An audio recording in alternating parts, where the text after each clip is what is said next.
Yes, sir. Mr. Didat, you've been telling us, Mr. Didat, you've been telling your speech today about the contradictions of the Bible. That's very good. Secondly, you were saying about the fact that the Bible hasn't lived up to its contents. That's fine as well. That's one side of the story, but can you scientifically show some facts from the Quran to show that the Quran is a revelation from God, revelation from God, please?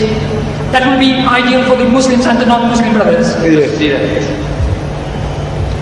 You see, there are so many things in the Quran which lends itself to scientific discoveries and proving of creation. For example, you see, if you meet one of these young men or learned people, those who say that there is no God, it's one of the answers to the previous question. Now it depends on the type of person that you are meeting. You can use the type of facts that you have at your disposal.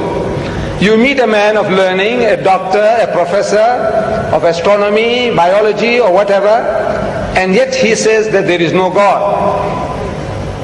And when you ask him, according to his learning, the origin of this universe, how did this universe come into being? And that person will postulate, he's going to start explaining to you that you see, millions and millions of years ago, billions of years ago, this universe was one piece. And there was a Big Bang. And out of that Big Bang, that explosion, this universe came into being and things started moving in space, and they have been ever since moving at a regular pace. So that type of a person, we might ask, he says, now, where did you get this idea from? When did you learn this about the Big Bang? He said, no, yesterday.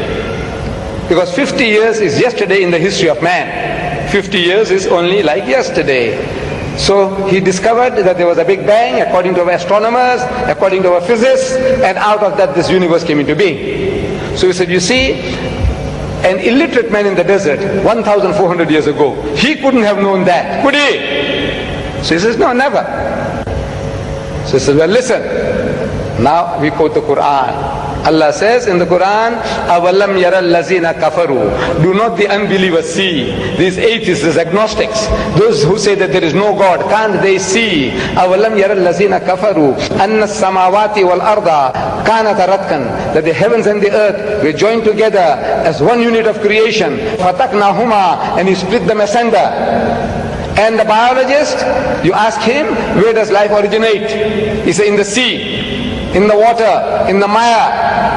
Where did you get that from? He said, no, it's our discovery. When did you make the discovery? He said, yesterday. Because 50 years is yesterday in the history of man. So an illiterate man in the desert, he couldn't have known this. He said, never. Well, listen.